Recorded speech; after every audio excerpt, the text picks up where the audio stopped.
안녕하세요. 얼마 전 이혼한 30대 여성입니다. 맨날 남의 사연을 듣기만 했는데 오늘만큼은 저도 제 이야기를 하러 왔어요. 이제는 남이 되었지만 그래도 편의상 남편이라고 부르겠습니다. 남편과는 몇 년 전 술자리에서 알게 된 사이예요. 그 술집이 정말 인기는 많은데 자리가 항상 부족한 곳이었거든요. 그러다 보니 어쩔 수 없이 내키지 않는 합석을 하게 되었습니다. 남편은 그 합석한 사람들 중 한 명이었고요. 그때만 해도 남편과 제가 부부의 연을 맺게 될 줄은 몰랐네요. 위트 있는 말투에 유쾌한 성격인 남편은 누가 봐도 좋은 집안에서 자란 사람 같았어요. 하지만 그에게는 누구도 상상하지 못했던 복잡한 가정사가 있었습니다. 사업을 하시는 아버지와 전업주부이신 어머니 밑에서 평범하게 자란 저와 달리 남편은 아주 어렸을 때 일찍이 어머님을 잃었대요. 이후로는 아버님과 할머님의 손에서 자랐다고 했어요. 문제는 남편을 돌봐주셔야 했던 아버님의 건강이 좋지 못했다는 거지요. 게다가 경제적으로도 여유가 없는 상황이었고요. 어쩔 수 없이 아버님께선 성치 않은 몸으로 막노동을 하시며 돈을 버셨고 집안일을 비롯한 남편을 돌보는 일은 할머님의 몫이었다고 합니다. 그래서인지 아버님과 할머님에 대한 남편의 효심은 이루 말로 표현할 수 없을 만큼 컸어요. 저는 이런 남편의 상황이 저희 결혼에 영향을 미칠 거라고 생각하지 않았습니다. 하지만 남편은 저희 부모님이 자기를 어떻게 보실지 몹시 걱정하는 눈치였어요. 저희 집에 인사를 드리러 갈 때 청심환을 2알씩이나 까먹던 남편의 모습이 지금도 눈앞에 선명하네요. 남편의 우려와는 달리 다행히도 저희 부모님께선 남편의 어려웠던 시절을 크게 개의치 않으셨습니다. 오히려 그런 상황에서도 이렇게 반듯하게 자라서 보기 좋다며 남편을 치켜 세워주시더라고요. 참고로 남편과 달리 저는 이미 아버님과 할머님을 몇 번 뵌 적이 있었습니다. 두 분 다 한결같이 저를 예뻐해 주셨기 때문에 남편 쪽 어른들에 대해서 저는 크게 걱정하지 않았습니다. 본격적으로 결혼 준비를 하게 되면서 남편의 재정 상황도 알게 되었습니다. 전에도 연봉이라던가 대략적인 건 알고 있었기에 큰 걱정은 없었어요. 아무래도 아버님이나 할머님 두 분 다 경제활동을 하실 수 없는 상황이었으니 적고 가는 부분도 있었고요. 하지만 그럼에도 불구하고 제 예상보다 훨씬 좋지 못했던 남편의 재정 상황이 당황스럽긴 했습니다. 솔직히 말하자면 친정 부모님께 어떻게 말씀을 드려야 하나 싶더라고요. 하지만 제 염려와는 달리 친정 부모님은 돈이라는 게 원래 있다가도 없고 없다가도 있으니 너무 걱정하지 말라 하셨습니다. 젊은 남녀 둘이서 열심히 알뜰히 살면 못 이룰 게 없다 하시면서 당장 필요한 것들은 당신들이 도와주신다고요. 너무 감사한 일이었어요. 하지만 결혼식을 올리고 얼마 지나지 않아 비극적인 사건이 생겼습니다. 아버님과 남편을 키워주신 할머님 두 분 모두 몇 달 간격으로 세상을 떠나셨거든요. 전 세계적으로 큰 비극을 불러왔던 그 전염병 때문에요. 아버님과 할머님을 2달 간격으로 잃은 남편은 세상을 잃은 사람처럼 보였습니다. 제가 아무리 노력해도 그분들의 빈자리를 채워줄 수는 없었지요. 남편은 아버님이나 할머님께 해드리지 못했던 많은 일들을 후회하고 있었습니다. 특히나 손주를 안겨드리지 못했다는 것에 매우 슬퍼했고요. 설령 허니문 베이비를 가졌다 치더라도 불가능한 일이었다는 걸 알았으면서도 남편의 자책은 저로 하여금 죄책감과 미안함을 갖게 했습니다. 동시에 저는 억울한 마음도 있었는데 이유는 아이를 천천히 갖자고 한 건 남편이었거든요. 다른 남자들과 달리 남편은 아이를 키우는데 적극적으로 관여하고 싶어 했습니다. 가정적이고 다정한 아버지가 되고 싶다나요. 문제는 남편이나 저나 비슷한 수준의 중견기업을 다니고 있긴 했어도 복지나 이런저런 처우를 비교하면 큰 차이가 존재하고 있었습니다. 그래서 남편은 출산휴가나 육아휴직을 좀 더 마음 편하게 쓸 수 있는 회사로 이직을 준비 중이었어요. 일단 자기가 이직에 성공하면 아이를 갖자고 했습니다. 본인도 아버님이나 할머님이 그렇게 일찍이 갑자기 돌아가실 줄은 몰랐겠지요. 그렇다고 해도 제 옆에서 자꾸 아이를 못 보여드렸다며 속상해하니 마치 저를 탓하는 것처럼 들려서 너무 괴로웠어요. 하지만 이 일로 저희가 이혼을 결심하게 된 건 아닙니다. 저희가 이혼을 하게 된 건 이후에 발생한 일련의 사건들 때문이에요. 두 분이 떠나시고 얼마 지나지 않아 돌아가신 줄만 알았던 남편의 어머님께서 저희 부부 앞에 나타나셨습니다. 남편보다 4살 많은 결혼한 신우와 함께 말이지요. 이 두 사람의 등장으로 저희 부부 사이는 완전히 어그러지게 되었습니다. 처음엔 남편도 저도 당신이 침몰하고 주장하는 어머님을 믿을 수가 없었어요. 죽은 줄만 알았던 어머님이 살아계실 거라고, 그리고 이렇게 다시 모습을 보이실 줄이야. 누가 상상이나 했을까요? 게다가 남편은 어머님의 얼굴을 전혀 기억하지도 못하는 상황이었습니다. 결국 어머님이란 분께 양해를 구하고 유전자 검사까지 해야만 했네요. 지금 생각해보면 이때부터 어머님은 이미 저를 싫어하셨던 것 같아요. 자기를 의심했다는 이유로요. 검사 결과 어머님은 남편을 낳아주신 친어머니가 확실했습니다. 하지만 여전히 아버님이나 할머님께서 왜 어머님이 돌아가셨다고 거짓말을 하셨는지에 대한 의문은 풀리지 않더군요. 며칠 동안 남편과 상의한 끝에 어머님께 왜 그동안 연락을 하지 않으셨는지 여쭤보았습니다. 그러자 어머님께선 믿을 수 없는 이야기를 전해주셨어요. 아버님이 당신을 때리셨고 그걸 견디지 못한 당신이 집을 나갔으며 이후로 할머님께서 어머님이 아들인 남편에게 몇 번이고 연락하려고 한 걸 회방을 놓으셨다면서요. 솔직히 저는 어머님의 말씀을 믿을 수가 없었습니다. 비록 오랜 시간은 아니었지만 제가 겪은 아버님과 할머님은 정말 좋으신 분들이셨거든요. 무엇보다 어머님 말씀대로 그렇게 나쁜 분들이셨다면 왜 남편에게 아파서 돌아가셨다고 말씀하셨을까 싶더라고요. 얼마든지 어머님을 나쁜 여자, 못된 엄마로 표현하실 기회가 있었는데 말이에요. 게다가 남편보다 4살 많은 신우의 존재도 이해가 되질 않았습니다. 신우와 남편은 생긴 것도 판이하게 달랐고 신우는 유전자 검사 같은 건 절대 안 할 거라고 버텼거든요. 그러면 안 된다는 걸 알면서도 자꾸 이상한 생각이 들었습니다. 제가 너무 막장 드라마를 많이 봤나 싶을 정도로 머릿속이 복잡해져만 갔어요. 하지만 제가 이런 의심을 겉으로 내보일 수는 없었습니다. 아버님과 할머님이 떠나신 이후로 남편에게서는 늘 외로움이 느껴졌었거든요. 그런데 어머님이 오시고 나선 남편이 눈에 띄게 밝아진 모습을 보이더라고요. 어머님의 존재가 남편에게 큰 힘이 되는 눈치였어요. 그렇다 보니 아내 된 입장에서 그저 어머님과 잘 지내는 것만이 남편을 위하는 방법이다 싶었습니다. 하지만 이제 와서 말이지만 어머님과 신우, 그 둘과 잘 지내기란 생각보다 훨씬 어려운 일이었습니다. 유전자 검사 이후로 어머님은 말 그대로 기세가 등등해지셨습니다. 일단 이제라도 그동안 못다한 애미 노릇을 해야겠다며 다짜고짜 저희 집에 들어와서 살겠다 하셨습니다. 옆에서 신우도 한다는 소리가 당신은 20살 이후로 계속해서 어머님을 부양했으니 할 만큼 했답니다. 이제 아들인 남편이 어머님을 부양하는 게 도리에 맞는 거라나요. 제가 어이가 없어서 신우에게 형님이야 잘하면서 어머님한테 사랑을 듬뿍 받고 잘하셨겠지만 제 남편이야 어머님 얼굴도 기억을 못하고 사랑도 못 받았는데 이제 와서 도리를 찾으시냐고 따졌습니다. 그러자 신우도 할 말이 없는지 목소리만 자꾸 높이더라고요. 급기야 윗사람이 하라면 하면 되지 않냐는 어디선가 100번쯤은 들어본 듯한 말을 내뱉으면서 저더러 모처럼 상봉한 모자지간을 끊어놓을 셈이냐입니다. 하지만 제가 아무리 치열하게 싸우면 뭘 하나요? 남편이 우유부단하고 가타부타 말을 못하니 아무짝에도 소용이 없더라고요. 남편은 급기야 저에게 딱 1년만이라도 같이 살면 안 되겠냐고 애걸복걸 부탁을 했습니다. 어머님이 어떤 사람인지 너무 궁금하다면서 자기도 어머님의 사랑을 받아보고 싶다나요. 그런 남편을 보니 더는 싫다 소리를 할 수가 없었어요. 결국 딱 1년을 약속받고 어머님과의 동거 생활을 시작했습니다. 문제는 결혼했다는 신우가 자기 집에 갈 생각은 안 하고 어머님이랑 같이 짐을 핑계로 저희 집에 눌러 앉으려고 하더군요. 이때만큼은 저도 참지 못하고 화를 냈습니다.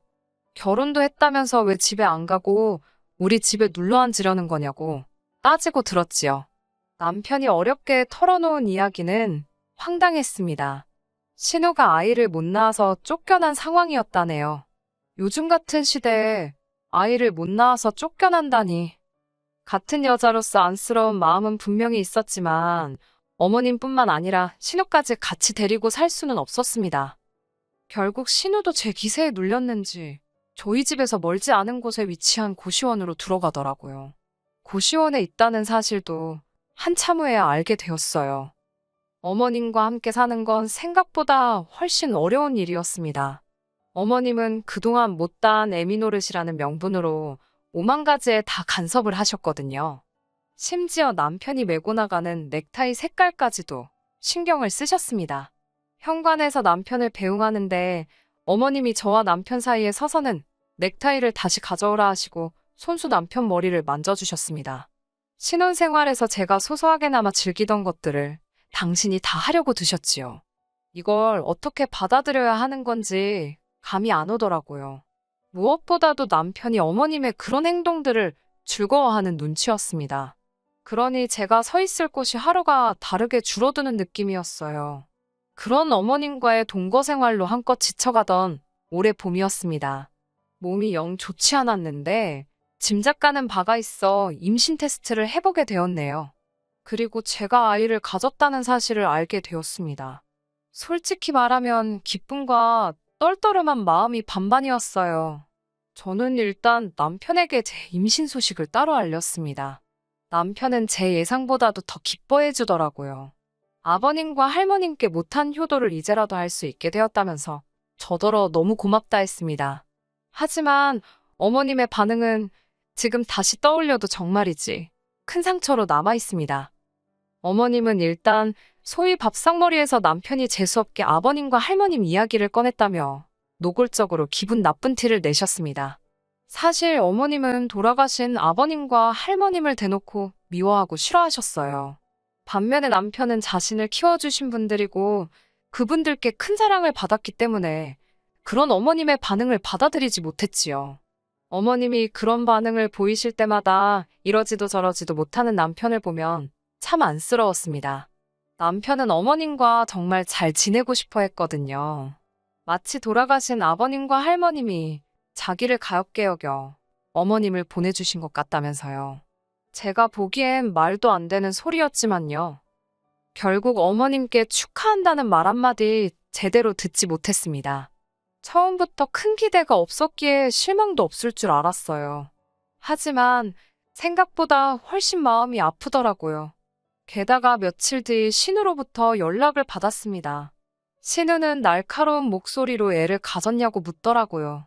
저는 제가 죄를 진 것도 아닌데 저에게 짜증스러운 목소리로 신경질을 부리는 신우를 이해할 수 없었습니다. 저도 신우의 목소리에 한껏 예민해져 살살맞게 그렇다 했더니 뜬금없이 저더러 임신한 게 벼슬이냐며 소리를 지르더라고요. 제가 애 떨어지겠다고 왜 그렇게 소리를 지르냐고 받아쳤습니다. 그러자 저더러 계속 그렇게 애 가진 유세를 부릴 거냐며 알아듣지도 못할 소리를 떠들어대더니 혼자 전화를 끊어버리더군요. 이때만 해도 별 미친 여자가 다 있다 싶어서 상종을 말아야겠다 싶었습니다. 그날 밤 저는 남편에게 살면서 가장 황당한 소리를 듣게 되었습니다. 남편은 참담한 얼굴로 저를 쳐다보더니 이번엔 저희가 양보하자 했습니다. 제가 뜬금없이 뭘 양보하냐고 물으니 신우가 먼저 아이를 가질 때까지 기다려야 할 것 같다대요. 원래 눈치도 빠르고 말귀도 잘 알아듣는 저인데 이때만큼은 도대체 남편이 무슨 소리를 하는 건지 알 수가 없었어요. 남편은 계속해서 말 같지도 않은 소리를 이어갔습니다. 어머님이 하신다는 소리가 제가 신우가 애를 못 가져서 쫓겨난 걸 뻔히 알면서 신우 한 방 먹이려고 임신을 한 거냐며 노발대발 하시더랍니다. 그러면서 신우 상처받을 건 생각 안 하냐고 남편에게도 굉장히 뭐라고 하셨다는 거예요. 그게 무슨 말도 안 되는 소린지 어이가 없더라고요. 제가 남편에게 그 말을 믿냐니까 당연히 믿지 않는다면서도 아이는 언제든지 또 가질 수 있지 않냐입니다. 저나 자기는 아직 한참 젊으니까 이번엔 포기하자더군요. 뭐라 할 말이 없었습니다. 제가 그래서 지우자는 거냐고 물었더니 일전에 어머님과 같이 살자며 애걸복걸하던 때와 마찬가지로 또 저에게 나약한 모습을 보이더군요. 그러면 어떻게 해야겠냐면서요. 자기는 어머님도 누님도 저도 다 소중하다면서 이번 한 번만 저더러 이해해달라고 어린애처럼 우는 게 아니겠어요? 저는 남편의 그런 모습에 어처구니가 없었고 더는 믿고 살 수 없겠다 싶었습니다. 결국 다음날 남편에게 말하지 않고 혼자 병원으로 향했어요. 친정 부모님에겐 아직 제가 임신했단 이야기도 하지 않았던 터라서 솔직히 다행이다 싶더라고요. 친정 부모님 가슴에 대못을 박지 않아도 된다 생각하니 그나마 마음이 낫더라니까요. 병원에 도착해서 일단 이런저런 검사를 받기 시작했습니다. 사실 테스터기만 한번 해보고 일이 바빠 병원도 오지 못했었으니까요. 그런데 이게 웬걸 저는 임신이 아니었습니다. 의사 선생님 말로는 아주 간혹 어떤 이유로 두 줄은 보였으나 임신이 아니거나 자연유산이 되는 경우가 종종 있답니다. 이건 뭐 웃어야 할지 울어야 할지 그래도 이렇게 된 거 남편에게는 수술한 척 해야겠다 싶었습니다. 솔직히 이때는 저도 남편에게 상처를 주고 싶었어요.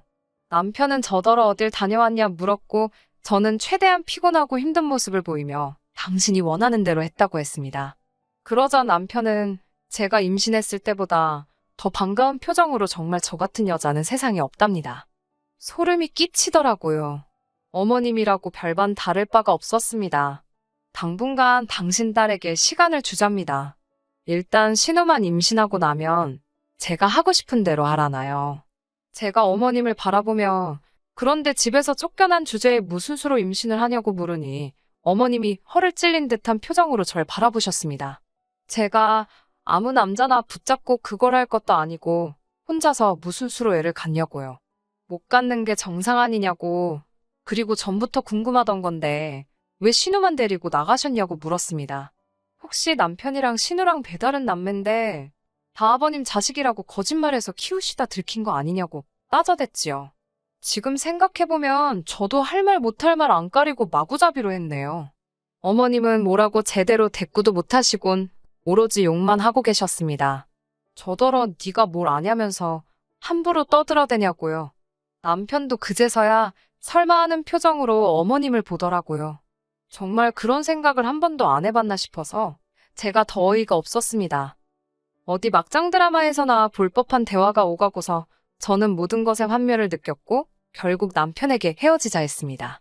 남편은 아이야 또 가지면 되는 건데 이런 일로 무슨 이혼을 하냐고 그러더군요.